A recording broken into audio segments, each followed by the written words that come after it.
পরিস্থিতি যাই হোক বিয়ে তো করবোই, এটা কমিটমেন্ট ছিল, কমিটমেন্ট তো নিভাবই, আর ভালোবাসা যখন আছে তো বিয়ে করবোই। টেনশন তো ছিলই, আর মেইন প্রবলেম হচ্ছে যে ভিসা বন্ধ থাকার কারণে আমার ফ্যামিলি থেকে কেউই ওইখানে যেতে পারছে না। এর আগে কখনো ইন্ডিয়া আসিনি, এই প্রথম ইন্ডিয়াতে আসি। কথাতেই বলে ভালোবাসা কখনো কোনো বাধা মানে না। প্রেমের স্রোতের টান এতটাই বেশি যে তাতে মুছে যায় কাল সীমানা দেশের গণ্ডি। দুই দেশের রাজনৈতিক, কূটনৈতিক কিংবা সামাজিক যতই অস্থিরতা চলুক না কেন, ভালোবাসার কাছে এই সবই বাধা যেন কিছুই নয়। আর তাই ভারত বাংলাদেশের সম্পর্কের এই অস্থিরতার মধ্যেই বাংলাদেশ থেকে পুত্রবধূ হয়ে পূর্ব মেদিনীপুরে এলেন সঞ্চিতা ঘোষ। বলা ভালো, বাংলাদেশ থেকে বউ নিয়ে এলেন পূর্ব মেদিনীপুরের যুবক। পূর্ব মেদিনীপুরের এগরা থানা এলাকার বাসিন্দা অনির্বাণ মহাপাত্র ঢাকার শাহাবুদ্দিন মেডিকেল কলেজে পড়তে যান। 2016 সালে তিনি সেখানে যান। তারপর 2018 থেকে ওখানকার সহপাঠী মাগুরা জেলার সঞ্চিতা ঘোষের সঙ্গে ভালোবাসার সম্পর্ক গড়ে ওঠে তাঁর। সেই সম্পর্কের খাতিরে যুবক প্রতিশ্রুতিবদ্ধ ছিলেন। তাই দুই দেশের এই অস্থিরতার পরিস্থিতির মধ্যেও বাংলাদেশের মাগুরাতে গিয়ে সঞ্চিতাকে বিয়ে করে পেট্রাপোল সীমান্ত দিয়ে রীতিমতো টোপর মাথায় দিয়ে নবদম্পতি ভারতবর্ষে প্রবেশ করলেন। সম্পর্ক আমাদের আসলে 2018 থেকেই, তো পরিস্থিতি খারাপ না হলে তো আর কোনো অসুবিধা ছিল না, তো বিয়ে তো হতোই তখন ঠিকঠাক ভাবে।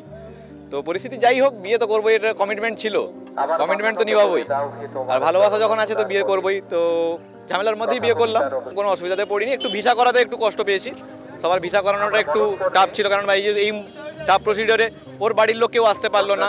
ইন্ডিয়া যেহেতু ভিসা দিচ্ছে না, ট্যুরিস্ট ভিসা, ওর বাবা মা কেউ আসতে পারলো না সঙ্গে, যেহেতু মেয়ে একাই এলো, তো এরকম ব্যাপার। আর আমাদের সঙ্গে যারা গেছে, বরযাত্রী যারা নিয়ে গেছি, তাদের ভিসা করানোটাও একটু কষ্টকর হয়েছে।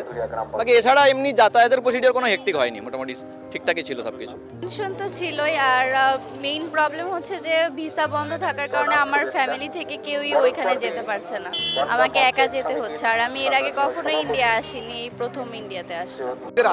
আতিথেয়তা খুব ভালো, মধুর এবং মনে রাখবার মতো।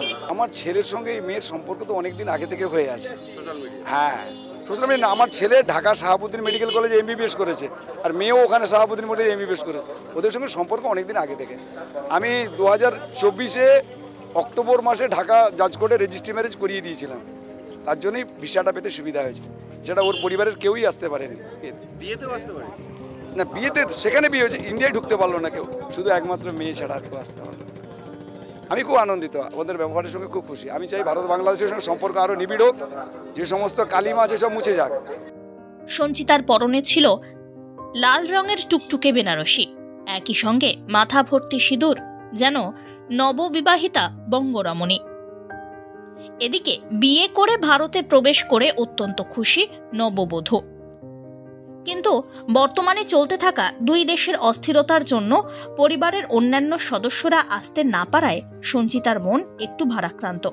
তবে আগামী দিনে এই সব সমস্যা মিটে যাবে। পুনরায় দুই বাংলার মিলনস্থল হয়ে উঠবে দুই দেশ।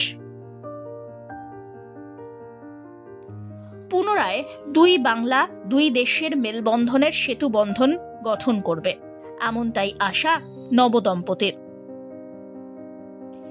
তবে ভারত এবং বাংলাদেশের এই সম্পর্ক আগের মতোই বজায় থাকুক, এমনটাও চান তারা। Bureau report, one India Bangla.